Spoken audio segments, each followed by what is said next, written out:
अमोघ शक्ति देखने वाले सभी दर्शकों को पंडित अखिलेश ओझा जी का प्रणाम।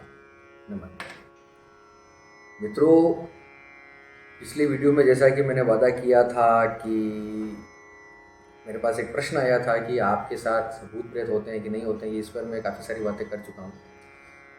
मेरे साथ ऐसा कोई अनुभव जिसमें मैंने भूत या प्रेत या इस प्रकार से कोई किसी एनर्जी को मैंने फील किया हो, तो उसका कोई अनुभव मैं आपको बताऊं। तो पहले तो ये कि मेरे साथ ऐसा अनुभव हुआ कि नहीं हुआ, बिल्कुल हुआ, कई बार हुआ। भूत था कि प्रेत था कि कोई शक्ति थी कि कुछ था कि इसके मेरे इंटरप्रिटेशन है। मैं तो आपके सामने रख देता हूँ चीज़ें, आप समझने का प्रयास कीजिए। लेकिन जो भी बोलूँगा सत्य के सिवा कुछ नहीं बोलूँगा। जो हुआ वो बात करूँगा मैं। ये बात लगभग आज से 2003 या 4 की बात है। 2003 की बात है मेरे ख्याल से। हाँ, 2003 की, जब मैं कॉलेज में पढ़ता था। तो अपने गांव से बाहर चित्तौड़गढ़ शहर में मैं रहता था। वहीं पे एक रूम मैंने किराए पे ले रखा था। तो अब उसकी कहानी क्या थी एक्चुअली, कि मेरे साथ मेरे 2 और दोस्त उस वक्त पढ़ते थे, जो हम तीनों की एक जोड़ी थी, अच्छी जोड़ी थी। गौरव, योगेश और मैं। गौरव दशोरा, अगर देख रहे हो इस वीडियो को तो गौरव दशोरा, योगेश मिश्रा और मैं अखिलेश ओदिच्चे। हम तीनों बहुत अच्छी हमारी दोस्ती अभी भी है।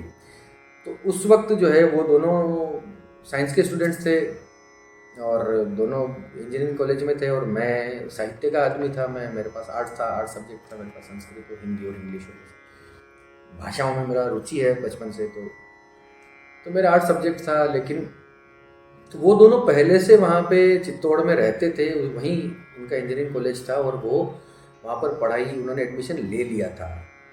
और मैं 1 साल तक फर्स्ट ईयर मैंने अपने घर से ही बैठ के किया। फिर सेकंड ईयर में मैं वहाँ रहने गया कि मुझे भी अब थोड़ा कोचिंग वगैरह करना चाहिए। इंग्लिश लिटरेचर था मेरे पास, तो उसकी ट्यूशन कोचिंग वगैरह के लिए मैं वहाँ पर रहना चाहता था चित्तौड़गढ़। तो इस बीच जब मैं वहाँ पर रहता नहीं था और वो दोनों रहते थे, तो गौरव दशोरा जिस रूम में रहता था,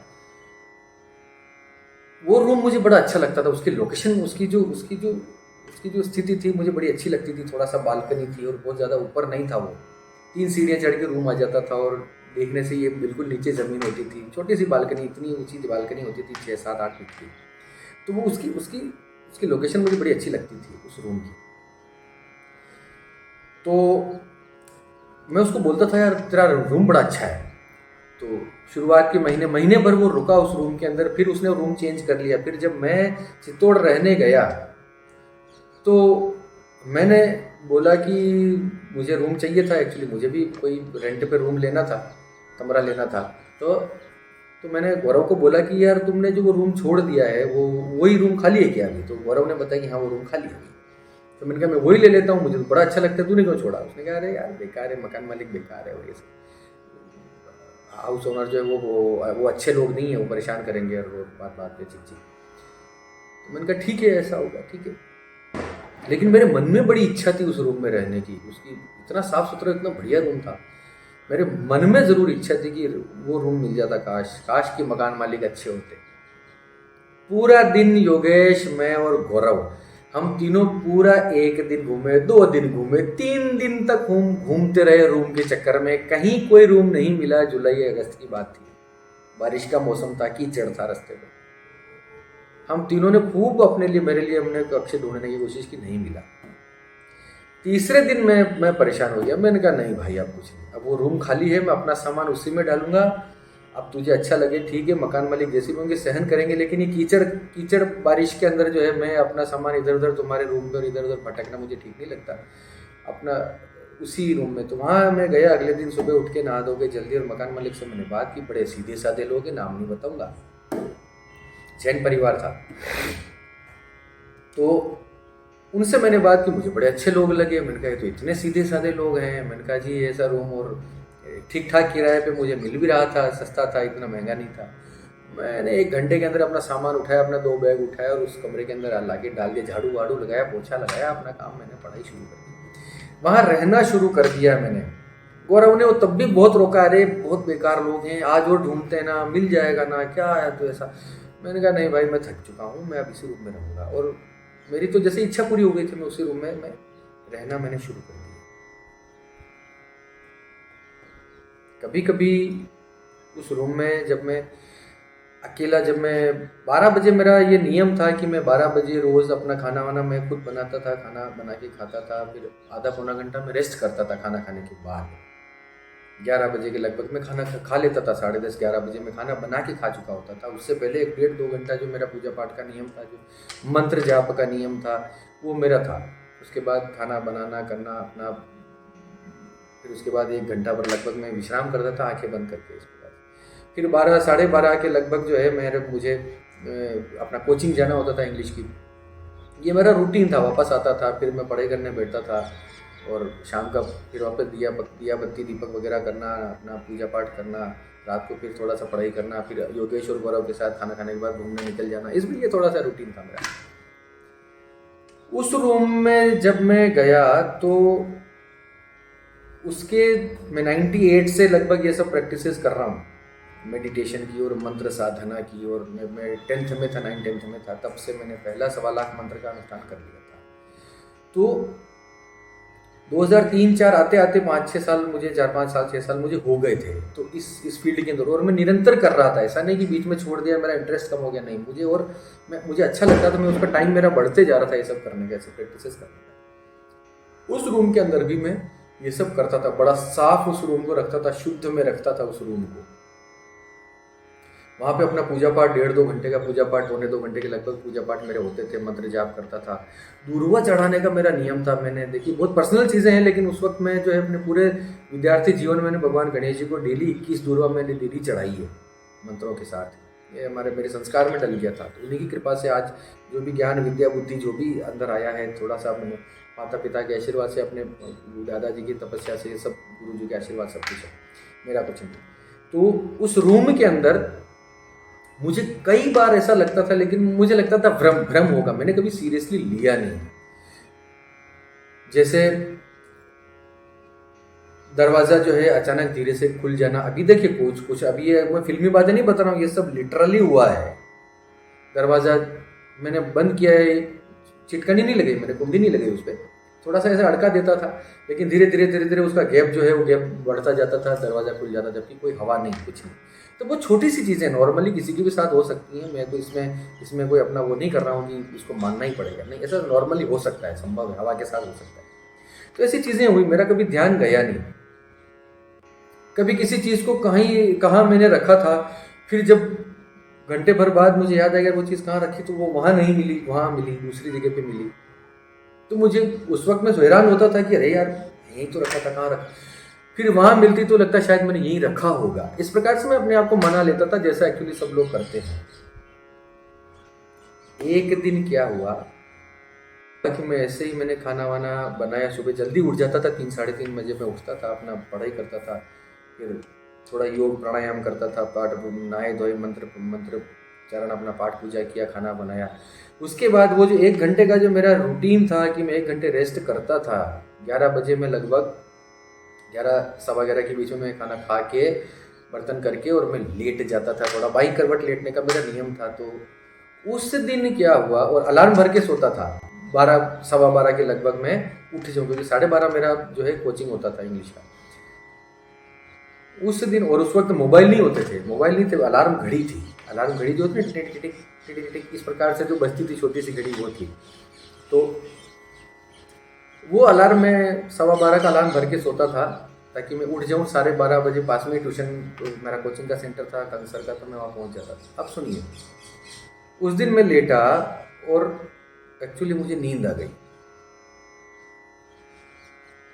घड़ी की टिक टिक बोलना था, घड़ी का अलार्म 12:15 बजे बजना था, लेकिन वो भी नहीं बजा और मैं नींदों में, कोचिंग का टाइम हो रहा था 12:20 से 25 मिनट के बीच में, 12:23 के लगभग मुझे नींद में बता रहा हूँ, मुझे ऐसा लगा जैसे किसी ने मेरी पिंडली, जो पाँव का जो पिंडली होती है ना, उसको इस प्रकार से पकड़ा किसी ने। नींदों में मुझे लगा, नींदों में लगा। और नींद के अंदर एक लेडी की शक्ल मुझे दिखाई दी। बहुत बड़ा टीका था उसके सर पे, और सांवली थी और लंबा उसका मुंह था। मतलब इतना ऐसा लंबा नहीं, भूत प्रेत की तरह लंबा नहीं था, एक नॉर्मल जिसका लंबा मुंह, अंडाकार मुंह था उसका।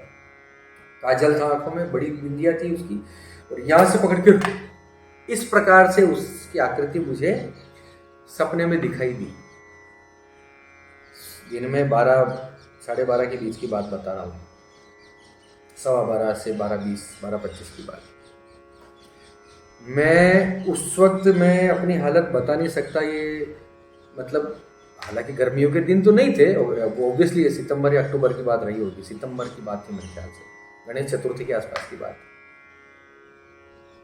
मैं अपनी हालत आपको बता नहीं सकता कि उस वक्त क्या क्या मेरा हाल हुआ था। मैं तो देखिए, मैं स्टूडेंट ही तो था उस वक्त, ऐसा तो था नहीं कि, हालांकि मैं बहुत कम डरता हूँ ये सब चीज़ों से, मेरा नहीं है, उस वक्त भी नहीं था बहुत बड़ा डरपोक, मैं बचपन से नहीं हूँ। लेकिन उस दिन जो मुझे फील हुआ, मुझे सच में लगा कि ये सच है, ये ऐसा है, मैंने देखा है। और मुझे वो स्पर्श, मुझे जब मेरी नींद खुल गई तब भी मुझे अपनी पिंडली पे, अपने यहाँ पे वो स्पर्श, वो टच फील हो रहा था, जैसे किसी ने ये पकड़ा हो अपनी मेरी पिंडली को। और वो इस प्रकार से, और मेरी सांस इतनी तेज चल रही थी, मैं पसीने पसीने में हो गया था, और मुझे समझ में नहीं आ रहा था कि मैं रो पड़ूं।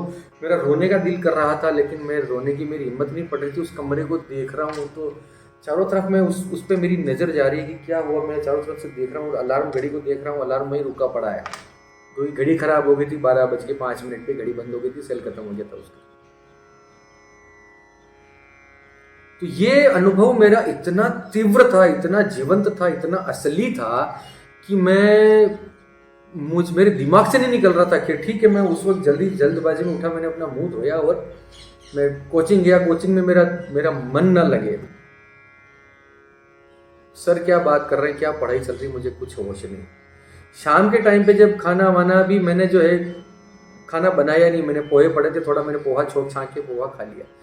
जैसे तैसे उस रूम में घुसने की मेरी हिम्मत नहीं पड़ रही थी, उसमें इच्छा नहीं हो रही थी मेरी जाने की, क्योंकि मुझे अभी तक भी ये समझ नहीं आया था कि एक्चुअली है क्या, सपना ही था तो सपना। लेकिन फिर भी मुझे अजीब सी फीलिंग होने लग गई थी कि मैं इस कमरे में घुसूंगी ना घुसूंगी। जब शाम को ये बात, जब गौरव और मैं और योगेश जो है हम साथ में मिले खाना खाने के बाद, तब मैंने उन दोनों के सामने ये बात रखी कि यार एक थोड़ा सा मुझे इस प्रकार से आज एक एक्सपीरियंस हुआ और मुझे बहुत अजीब लगा यार, ऐसा सपना आया मुझे आज। जब मैंने उसको चित्रण बताया कि इस प्रकार से महिला, बड़ा टीका, आंखों में काजल, थोड़ा सा लंबा मुंह, सांवला चेहरा, बाल पीछे की तरफ बंधे हुए, गुथे हुए बाल, तब जाके गौरव ने मुझे कहा कि अखिलेश, इसी वजह से मैंने, इसी कारण से मैंने ये रूम छोड़ा था, क्योंकि आसपास के लोग इस प्रकार से बात करते हैं। और इस रूम में जिसमें आप रहते हो अखिलेश भैया, इसमें एक महिला ने सुसाइड किया है, आत्महत्या की, अपनी एक छोटी सी बच्ची के साथ। उसके कुछ प्रॉब्लम्स रहे होंगे, उसके हस्बैंड के साथ कुछ ऐसा था। उसी रूम में उसने फांसी लगा के अपनी बच्ची के साथ उसने सुसाइड किया। तो बच्ची तो बाद में बच गई, ऐसा कुछ हुआ कि उसने, अब बच्ची के साथ क्या क्या मुझे नहीं पता, ये उसने भी ठीक से बताया, लेकिन बच्ची का नाम लिया था मुझे, अब ये याद है हल्का। उस महिला ने वहाँ पे सुसाइड किया था, बच्ची तो बच गई थी। ये हुआ था कहानी उस रूम की। अब जो है, अब आप बताइए कि उस रात के, अभी भी मतलब 7:30-8 के बीच में समय हो रहा था, अंधेरा था, हम तीनों साथ थे। अब वो मुझे इस प्रकार से मेरे ही रूम के बारे में मुझे बता रहा है कि तुम्हें ऐसा सपना आया, तुम्हारे रूम में इस प्रकार से एक महिला ने आत्महत्या की थी, उसका भी जैसा तुम चित्रण बता रहे हो, बड़ा टीका, सांवली सी, आंखों में काजल, इस प्रकार से, तो शायद वो ऐसी रही होगी। अब मुझे बताइए कि मैं इस रूम में कैसे घुसूं। मेरी हालत खराब हो गई डर के मारे। अब लेकिन चूंकि उन तीनों में मैं उम्र में साल भर मैं बड़ा ही था, गौरव से तो 3-4 साल बड़ा हूँ, लेकिन तो थोड़ा सा मैं अब उन दोनों से कहने में भी मैं झिझक रहा था कि मुझे डर लग रहा है।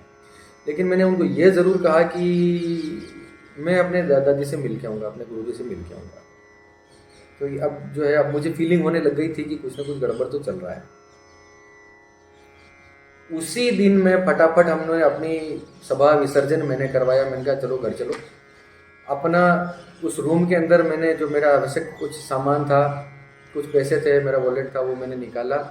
जैसा था वैसे उसको ताला लगाया जब, और अपना जूते पहन के मैं सीधा बस में बैठ गया। 1-1.5-2 घंटे का रास्ता है चित्तौड़गढ़ से बेगू का, जहाँ मैं रहता हूँ।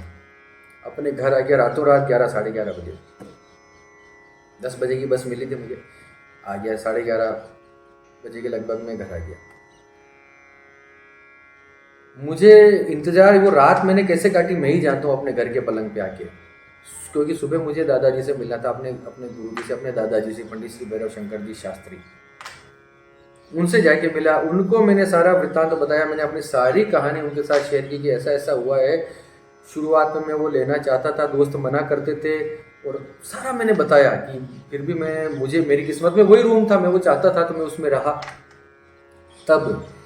तब मेरे दादाजी ने मुझे जो है इसका रहस्य मुझे समझाया कि देखो ऐसा है, वो जो स्त्री है, वो लेडी जो है, वो दिल की इतनी बुरी नहीं है। जिससे पिछले अभी हमने वीडियो में बातें की थी प्रेतों के बारे में, तो वो एक तरह से प्रेत लोक में है ज़रूर, लेकिन वो बुरी प्रेत नहीं है। उसकी कोई इच्छा बाकी रह गई है, तो उसे मुक्ति नहीं मिल रही है। अब तुम सारी चीज़ों पे वापस थोड़ा रिकैप करो, थोड़ा सा रिसाइड करो, अब उसको सारे को सोचो वापस। तुम्हारी इच्छा नहीं थी एक्चुअली उस रूम में रहने की। एक्चुअली वो संकल्प तुम्हारे अंदर डाला गया कि तुम्हें ही इस रूम के अंदर रहना है। क्यों? क्योंकि तुम ही हो जो इस दिशा में आगे बढ़ सकते हो, इसकी मुक्ति की दिशा में, इस प्रेत की मुक्ति की दिशा में।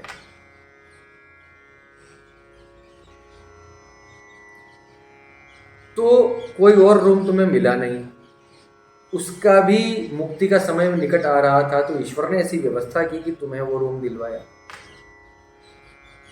छोटे मोटे अनुभव तुम्हें हुए होंगे जरूर कि कोई है जरूर, लेकिन तुमने नेग्लेक्ट किए ही होंगे। मैंने कहा हाँ सही बात है, यानी अपनी उपस्थिति उसने दर्ज कराई कई बार, लेकिन इतनी, क्योंकि तुमने घर में, तुम उस रूम के अंदर इतने पूजा पाठ और इतने सब कुछ सात्विक वातावरण बना के रखते थे, मेडिटेशन करते थे, त्राटक अभ्यास करते थे, तो उस एनर्जी को इतना मौका ही नहीं मिला कि वो अपना स्वरूप दिखा सके।